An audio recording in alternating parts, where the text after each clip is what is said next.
இன்னைக்கு ரவா லட்டு எப்படி செய்யலான்னு பார்க்கலாம். என்னோட சேனலை ஃபஸ்ட் டைம் பார்க்குறீங்கன்னா சப்ஸ்கிரைப் பண்ணிக்கோங்க. பக்கத்தில் இருக்க பெல் ஐக்கானை கிளிக் பண்ணிக்கோங்க. அடுப்பில் கடாயை வச்சுட்டு 2 டேபிள் ஸ்பூன் நெய் சேர்த்துக்கலாம். 15 பாதாம் பொடியாக கட் பண்ணி வச்சுருக்கேன். பிஸ்தா 15 எடுத்து அதையும் பொடியாக கட் பண்ணி வச்சுருக்கேன். முந்திரி 15 எடுத்து 2ஆக கட் பண்ணி வச்சுருக்கேன். 25 காஞ்ச திராட்சை. இது எல்லாத்தையும் நெய்யில் சேர்த்துடலாம். சேர்த்துட்டு நல்லா வதக்கி விடணும். கருகிடக்கூடாது. அடுப்பை சிம்மில் வச்சுட்டு செய்யணும்.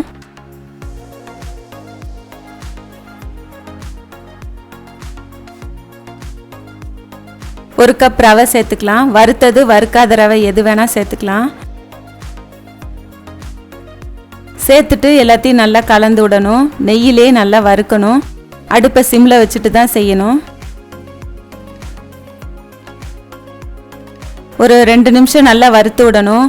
நெய்யில் நல்லா வறுக்கும்போது ரவையோட ஸ்மெல்லு வரும். ஒரு கப் துருவின தேங்காய் எடுத்திருக்கேன். துருவின தேங்காயும் அதோட சேர்த்துடலாம். ரவையோட சேர்த்து வதக்கும்போது தேங்காயில் இருக்க ஈரப்பதம் போயிடும். இது ஒரு 5 நிமிஷம் இப்படி வதக்கி விடணும் சிம்மில் வச்சு.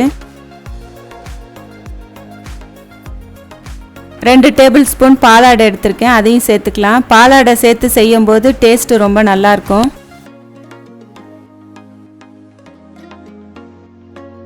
சேர்த்துட்டு எல்லாத்தையும் நல்லா வதக்கி விடணும்.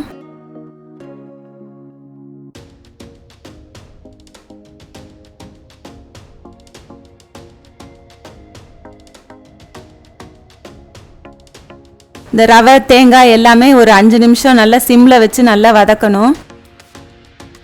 ரவை நல்லா ஸ்மெல் வரும். அப்போ நம்ம ஸ்டவ்வை ஆஃப் பண்ணிக்கலாம்.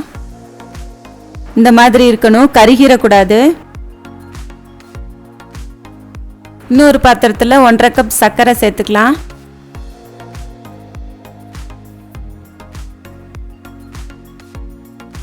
அரை கப் தண்ணி ஊற்றிக்கலாம். ஊற்றிட்டு எல்லாத்தையும் நல்லா கலந்து விடணும்.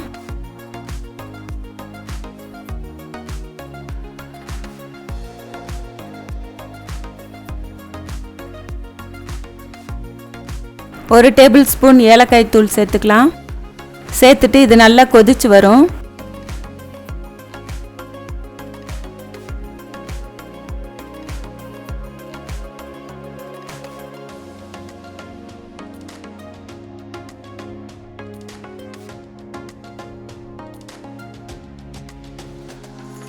இந்த மாதிரி ஒரு கம்பி பதம் வந்த உடனே ஸ்டவ்வை ஆஃப் பண்ணிடலாம். சூடாக இருக்கும்போதே வறுத்து வச்சிருக்கிற ரவையில் ஊற்றிடலாம். ஊற்றிட்டு எல்லாத்தையும் நல்லா கலந்து விடணும்.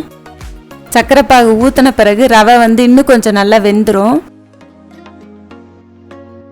இதோட அளவுகள்லாம் நான் டிஸ்கிரிப்ஷன் பாக்ஸில் போட்டிருக்கேன், பார்த்துக்கோங்க.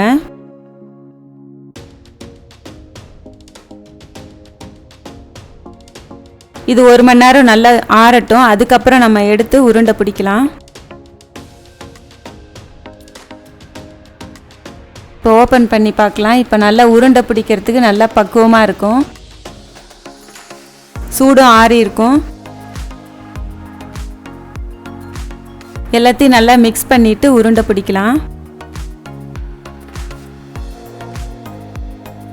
இந்த மாதிரி எல்லாத்தையும் உருண்டை பிடிச்சி எடுத்து வச்சுக்கலாம்.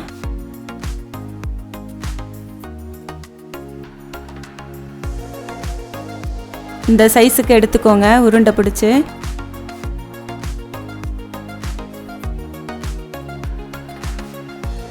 ரெடி ஆயிடுச்சு. இது ரொம்ப நல்லா இருக்கும், சாஃப்டாக. இதை செஞ்சு பாருங்கள். செஞ்சு பார்த்துட்டு உங்களுக்கு பிடிச்சிருந்தா லைக் பண்ணுங்கள், ஷேர் பண்ணுங்கள். என்னோட சேனலை சப்ஸ்கிரைப் பண்ணுங்கள். தேங்க்யூ.